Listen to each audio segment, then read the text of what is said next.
করলেন। সুবহানাল্লাহ। সেখান থেকে আজ অবধি আমরা এই অতিরিক্ত আজানটা দিয়ে থাকি।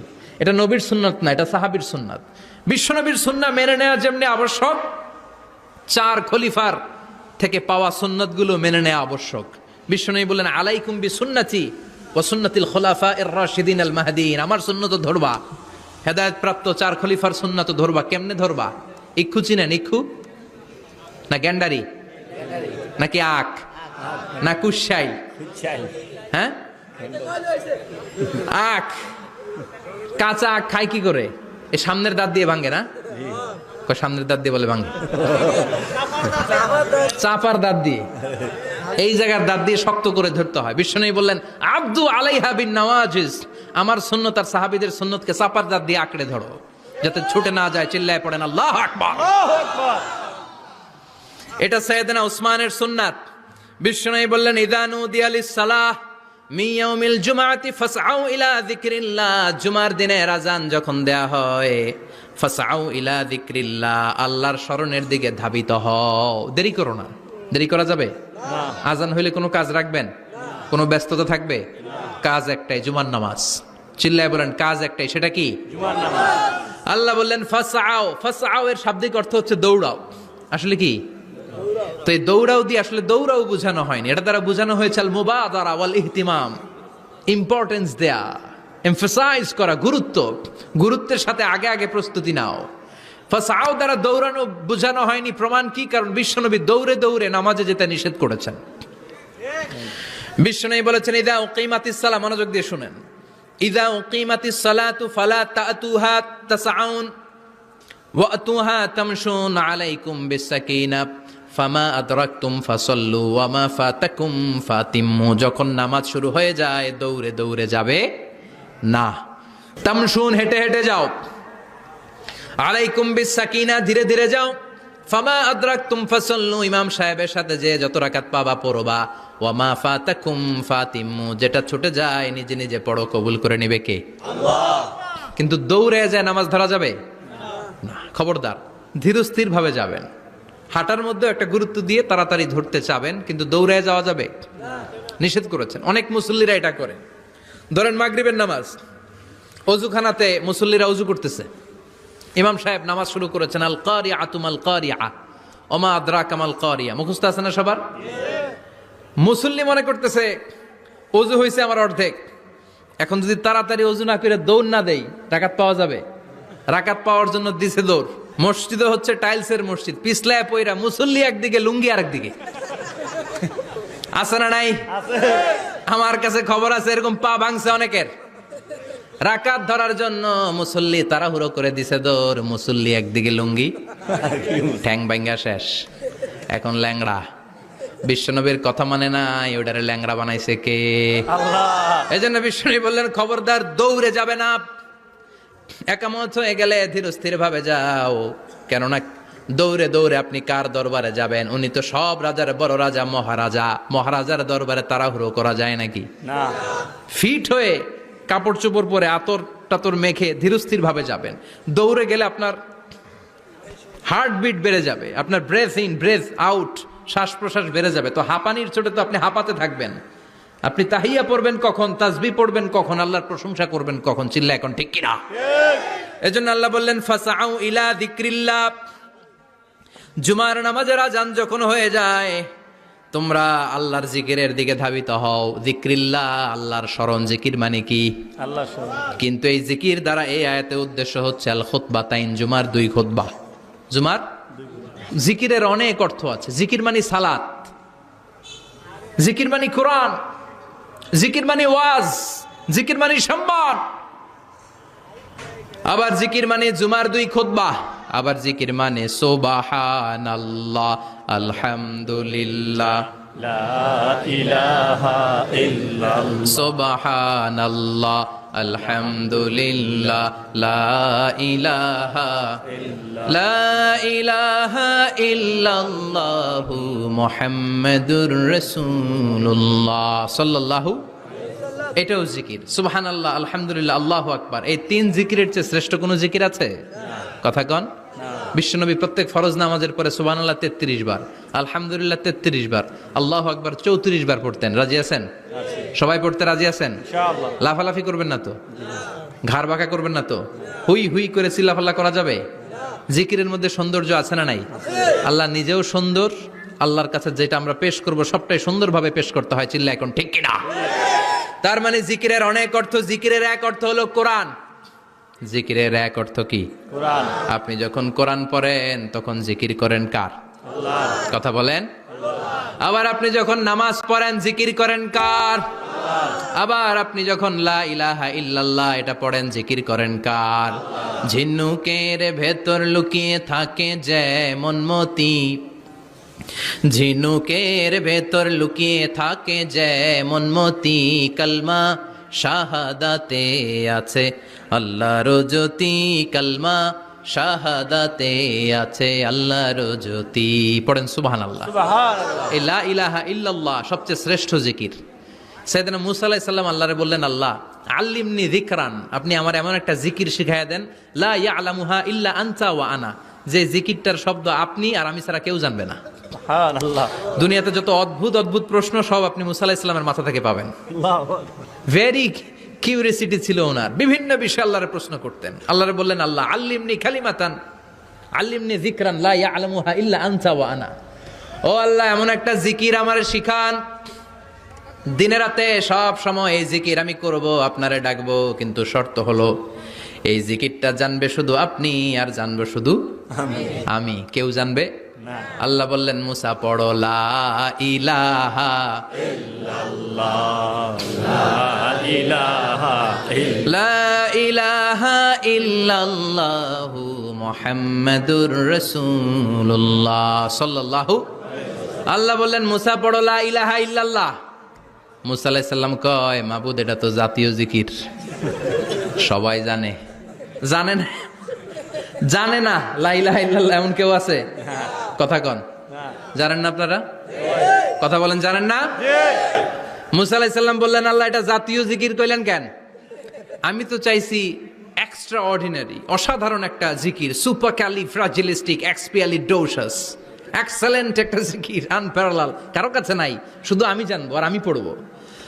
আল্লাহ বললেন, মুসা এই লা ইলাহাকে যদি এক পাল্লায় রেখে দাও, তামাম বিশ্ব, সাত আকাশ, সাত জমিনটারে তুলে যদি তুমি আরেক পাল্লায় রেখে দাও, লা রাজাহাত কাফাতু লা ইলাহা ইল্লাল্লাহ, মুহূর্তের মধ্যে লা ইলাহার পাল্লা ভারী হয়ে যাবে। ও মুসা, তুমি যতই এক্সক্লুসিভ জিকির চাও, লা ইলাহার চেয়ে দামি জিকির আমার কাছে নাই। চিৎকার করে পড়তে হবে আল্লাহু আকবার। তার মানে নামাজ ও জিকির, কোরআন ও জিকির, এই যে আমরা ওয়াজ করতেছি এইটাও কি কথা কন? বিশ্ব নবীর আল্লাহ বললেন, ও নবী ফাযাক্কির ইন্নামা আনতা, ও নবী আপনি জিকির করেন মানে ওয়াজ করেন। ইন্নামা আনতা মুযাক্কির, ও নবী আপনি ওয়াজ করে শোনান। লাস্তা আলাইহিম বিমুসাইতির, আপনারে দারোগা বানিয়ে পাঠাই নাই, আপনি শুধু ওয়াজ করেন। কার কথা? চিল্লায় বলেন কার কথা? আল্লাহর। কিন্তু এইখানে জিকির দ্বারা উদ্দেশ্য হচ্ছে জুমার খুতবা। ফাসআউ ইলা যিকরিল্লাহ, আল্লাহর জিকিরের দিকে ধাবিত হও। এই জিকির দ্বারা উদ্দেশ্য হলো জুমার খুতবা। তার মানে জুমার খুতবা যে খতিব সাহেবরা দেন, এখানে মসজিদের খতিব আছেন কারা কারা? দেখি একটু হাত তোলেন তো।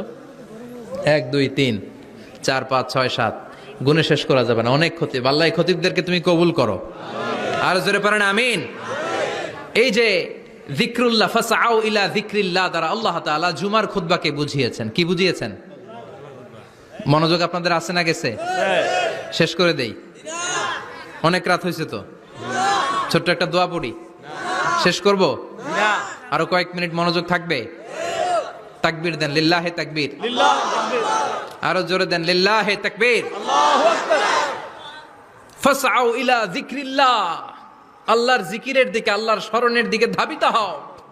এটা দ্বারা উদ্দেশ্য হচ্ছে জুমার খুতবা। আল্লাহ বুঝাতে চাইলেন জুমার খুতবা যাতে মিস হয়ে না যায়, এজন্য জুমার খুতবারে যেন তেন মনে করবেন না, এটা ওয়াজিব। জুমার খুতবা ওয়াজিব, শোনা ওয়াজিব, খুতবা দেওয়া ওয়াজিব।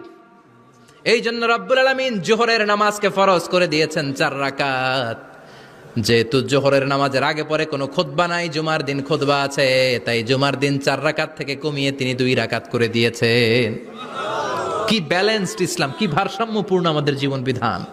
প্রতিদিন জোহরের সময় ফরজ কয় রাকাত, কিন্তু জুমার দিন ফরজ কয় রাকাত? 2 রাকাত কমাইলো কেন? খুতবা। সুবহানাল্লাহ কইবেন না? এজন্য জুমার খুতবাটা খতিব সাহেব যারা আছেন খুবই জরুরি।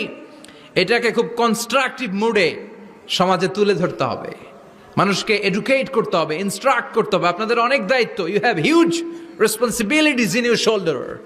আপনাদের অনেক দায়িত্ব। খতিব যারা, এটা ছোটখাটো কোনো রেসপন্সিবিলিটি নয়, এটা অনেক বড় দায়িত্ব। এজন্য জুমার দিন মানুষকে আপনার শিক্ষিত করতে হবে। এই জুমার খুতবা, জুমার আলোচনার সাথে পৃথিবীর কোনো আলোচনার কোনো মিল নাই, কারণ জুমার আলোচনা সব সময় অন টাইম, একটা নির্ধারিত সময়ে হয়। পৃথিবীর অন্য কোনো আলোচনা নির্ধারিত সময়ে হয় নাকি? কথা কন। আমরা বক্তারা নির্ধারিত সময়ে মাইক পাই? কথা কন। কোনোদিন 8টায়, কোনোদিন 9টায়, আজকে বসছি কয়টায়? কিন্তু জুমার খুতবার এটা চেঞ্জ হয়। কি বরকতের একটা জলসা! ওই দিন সবাই আসতে হয় মসজিদে। ফুল টাইম নামাজি এরা আসে, পার্ট টাইম নামাজি এরা আসে, বেনামাজি এরাও আসে, আস্তিক এরা আসে, নাস্তিক এরাও আসে, আওয়ামী লীগ আসে, বিএনপি আসে, জাতীয় পার্টি আসে, জামাত ইসলাম আসে, হেফাজতে ইসলাম আসে, তাবলিগের ভাইয়েরা আসে, পীরের মুরিদেরা আসে, সবাই আসে। তাহলে এটা জরুরি দিন না? তাফসির মাহফিলের সাথে জুমার একটা মৌলিক পার্থক্য হচ্ছে, তাফসির মাহফিল আমাদের ধরে রাখতে হয়। কি করতে হয়? ধরে না রাখলে শ্রোতা উঠে যায়। কিন্তু জুমার খুতবা কি ধরে রাখা লাগে? কথা কন। ওঠার সুযোগ আছে, কারণ সামনে কি? জুমার নামাজ। সুবহানাল্লাহ কইবেন না? এটা অনেক জরুরি। এজন্য জুমার খুতবা যারা দেন এরা বিশ্বনবীর দায়িত্ব পালন করেন। আল্লাহু আকবার। বিশ্বনবীর মাদানী ইনিংস কয় বছরের? 10 বছর। বিশ্বনবীর মাদানী ইনিংস শুরু হয়েছে মসজিদে নববী তৈরি করার মধ্য দিয়ে। বিশ্বনবী মসজিদে নববী তৈরি করার পর মসজিদে নববীর খতিব হিসেবে দায়িত্ব নিলেন। সুবহানাল্লাহ। বিশ্বনবী 1টা 2টা 5টা 10টা না, মসজিদে নববীতেই 10 বছরের ইনিংসে 500টারও বেশি জুমার খুতবা দিয়েছেন। সুবহানাল্লাহ। বাড়িতে যায় বললেন কত খুতবা? 500রও বেশি খুতবা দিয়েছে। মদিনার সমাজটা এমনি জান্নাতি সমাজ হয় নাই। মদিনার সোসাইটিটাকে জান্নাতি সমাজ বানানোর জন্য বিশ্বনবীকে 500টা বক্তব্য দিতে হয়েছে। চিল্লায় পড়েন আল্লাহু আকবার। প্রতি সপ্তাহে যে আয়াতগুলো নাজিল হতো বিশ্বনবী এগুলো নিয়ে কথা বলতেন। এই সপ্তাহে যে সমস্ত আয়াতগুলো নাজিল হলো ওই আয়াতগুলো নিয়ে বিশ্বনবী জুমার দিন খুতবার মধ্যে কথা বলতেন। এই সপ্তাহের মধ্যে রাষ্ট্রীয় যত ক্রাইসিস আছে এই সমস্যাগুলো নিয়ে বলতেন। এই সপ্তাহে সমাজের মধ্যে বড় বড় যত ঘটনাগুলো ঘটে গেল এগুলো নিয়ে বিশ্বনবী জুমার দিন কথা বলতেন। সুবহানাল্লাহ। এজন্য খতিব যারা আছেন জুমার আলোচনাটা অনেক কনস্ট্রাকটিভ, ফ্রুটফুল হতে হবে, কোরআনের আলোকে হতে হবে। বিশ্বনবী জুমার খুতবা দিচ্ছেন, হঠাৎ বিশ্বনবী দেখলেন হাসান আর হুসাইন লাল 2টা জামা পরে জুমার মসজিদের মধ্যে ঢুকে একবার কাতারের এইদিকে দৌড় মারে, আরেকবার ওই দিকে দৌড় মারে। ছোট বাচ্চাদের এরকম দৌড়াদৌড়ি আছে না নাই? রাজা মেহরও আছে। ছোট বাচ্চাদেরকে মসজিদে ঢুকতে দেন তো না বের করে দেন? বের করে দেয়। সর্বনাশ। বাচ্চাদেরকে মসজিদ থেকে বের করবেন না, কখনোই বের করবেন না। তুরস্কের বিভিন্ন মসজিদে বড় বড় ফেস্টুন দিয়ে লেখা থাকে তারাবির নামাজে, জামাতের নামাজে মুরব্বীরা যখন সামনে নামাজ পড়বে পিছন থেকে যদি ছোট বাচ্চাদের চিল্লা চিল্লি আর কিচির মিচির শব্দ শুনতে না পাওয়া যায় তাহলে ভবিষ্যৎ প্রজন্ম নিয়ে আপনারা চিন্তিত থাকুন। পিছনে যদি বাচ্চাদের হই হুল্লোড় না থাকে, চিল্লা ফাল্লা না থাকে, তার মানে নেক্সট জেনারেশন এগুলো মুসল্লি হবে না, এগুলো হবে ডাকাত। এজন্য এরা বিভিন্ন প্রজেক্ট চালু করেছে। 40 দিন টানা ফজরের নামাজ যে ছোট বাচ্চারা মসজিদে এসে পড়বে ওই প্রজেক্টের আওতা থেকে একটা করে সাইকেল দিয়ে দেয়া হচ্ছে। সুবহানাল্লাহ কইবেন না? কুয়েতে আর একটা প্রজেক্ট করছে, ফজরের নামাজে মুসল্লি নাই। কুয়েতের এই প্রজেক্ট হচ্ছে marriage project, second marriage project, দ্বিতীয় বিবাহ প্রকল্প। কি কাজ এই প্রকল্পের? তারা ঘোষণা দিল মসজিদে ফজরের সালাতে মুসল্লি পাওয়া যায় না, তো যারা যারা ফজরের নামাজে মসজিদে আসবে না, টাইমলি আসবে না, তাদেরকে মসজিদের টাকা দিয়ে মসজিদের অর্থায়নে দ্বিতীয় বিবাহের ব্যবস্থা করে দেয়া হবে। এই ঘোষণা দেওয়ার পর থেকে ওই এলাকার কোনো মহিলার তাহাজ্জুদ মিস হয় না। ফজর তো অনেক দূরে, তাহাজ্জুদের সময় থেকে হাজবেন্ডে ডাকা শুরু করে, মসজিদে যাও, তাড়াতাড়ি তাড়াতাড়ি কোথায় যাও? কারণ মসজিদে না গেলে দ্বিতীয় বিয়ে আছে না নাই? সুবহানাল্লাহ কইবেন না? What a project, what a project, কত চমৎকার প্রজেক্ট। এই প্রজেক্টগুলো নেওয়ার দরকার আছে না নাই? এজন্য ছোট বাচ্চাদেরকে মসজিদ থেকে তাড়িয়ে দেওয়া যাবে? এদেরকেও নিয়ে যান, এরা হাসতে খেলতে চলতে ফিরতে। আমি বাইরের যত জায়গায় তারাবি পড়েছি, অনেক দেশে তারাবি পড়েছি রামাদানে, ছোট বাচ্চারা পিছনে অনেক কিচিরমিচির করে, হঠাৎ অ্যানাউন্সমেন্ট দেয় বাবা মারা ছেলে মেয়েদেরকে শান্ত করেন, কিছুক্ষণ শান্ত, 2 রাকাত পরে আবার চিল্লাচিল্লি, আছে না নাই? তো ওরা যদি না চিল্লায়, ওরা যদি লাফালাফি না করে, লাফালাফি কি 80 বছরের মুরব্বি করবে? কথা কয় না। মুরব্বি লাফালাফি করলে এটা মানাবে? ছোট বাচ্চারা লাফালাফি করবে, একজন আরেকজনের কামড় দিবে, কাঁচের গ্লাস ভাঙবে, এটাই পৃথিবীর সৌন্দর্য। চিল্লায় বলেন ঠিক কিনা? বিশ্বনবী একবার আসরের নামাজের সেজদা লম্বা করে দিলেন, সাহাবারা বললেন নবী নামাজের পরে ধরলেন, অসুস্থ হয়ে গেলেন নাকি, অথবা কোরআনের আয়াত সেজদা অবস্থায় নাজিল হয়ে গেল নাকি? আসরের সেজদা তো এত লম্বা করতে কখনো দেখি নাই রে নবী।